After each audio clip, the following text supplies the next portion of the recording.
Reserve storage. Should have seen the folks come by when Granny died. Those who were still around picked their stuff up, and Wilma took and stored the things that were left over. I remember. Lots of memories. Louis Frank's wife went over to help Wilma's family. One of her girls found them in a cardboard box. Edith gave them to Bertha over at the center, and Bertha gave them to Big John, and Big John gave them to me. Harlen reached into a coat pocket and pulled out a package.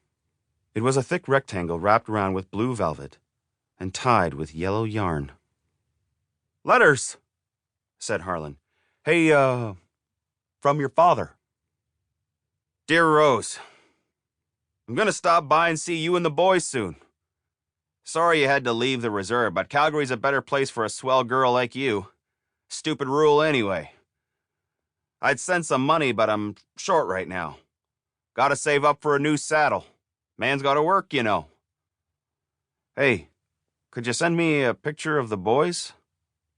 Yourself, too." I had seen the letters before. My mother used to keep them in a wooden chest in her closet. The chest was always locked, but that's what bobby pins were for. James and me had listened to countless detectives pick countless locks with bobby pins. I found the key and the bobby pins in the same drawer. There was a box of photographs in the chest. Most of the photographs were of groups of men and women standing against the prairie and the sky. The men were tall and dark in white shirts and cowboy hats. The women wore long dresses. There were several pictures of George Harley on a horse. I recognized him. There was one of an old man with braids sitting in a straight-backed chair on the edge of a coulee. Years later, Granny Pete showed me a picture of the same man and said he was my grandfather. My mother was in most of the pictures, and while I didn't know who the rest of the people were, I supposed they were family. There was one picture of my mother. She had on a pleated skirt that was fanned out like a blanket on the ground in front of her. Kneeling behind her with his hand on her shoulder was a man in a uniform. "Dear Rose, I got a new job with a real estate company. Nothing to it. Beats the hell out of rodeo, and it pays better, too. Figured I'd try it for a while till my leg heals. If I like it, I may just give up the circuit and settle down. You know, my boss drives one of those big Chevrolets. You gotta have money to buy one of those things. Thanks for the pictures of the boys. Good-looking boys. I didn't know I had such good-looking boys. Well, you had something to do with it too, chick. Maybe you could send me one of our wedding pictures." The letters were in the trunk under the photographs. I was reading them when my mother came home. "I didn't do anything wrong," I said. "I was just reading." She stood there, and I could see her hands clench and tremble.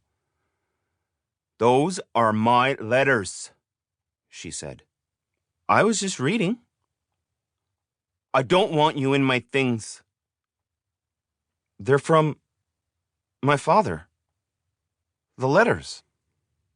"Just put them down. Damn! You keep out of my things." And she slapped me. Hard. "Stop reading those letters, you hear me?" And she began to cry. "They're private. You never heard of private?" Then she slapped me again. I tried to jerk out of the way and I scattered the letters on the floor. I lay beside the bed, my tongue clamped between my teeth to keep my lips from shaking. I remember her on her knees, crying and trying to gather up the letters and the blue velvet cloth and the yarn. I ran past her and down the stairs. "Will?" I spent the rest of the day at the river. She had never hit me. Never. James found me that evening. "You better come home. Mom's real upset. She's been crying, Will." "Let her cry. I'll come home when I feel like it." "She said I was supposed to bring you home. Tell her you couldn't find me." "What'd you do to get her so mad?" "I just read some of her dumb old letters." We ate dinner in silence that night. My mother, my brother, and me. Afterwards, she took me into her bedroom. "I don't want you to ever go on my chest again. Those things in there are mine. Do you understand?" I didn't say anything. I kept my eye.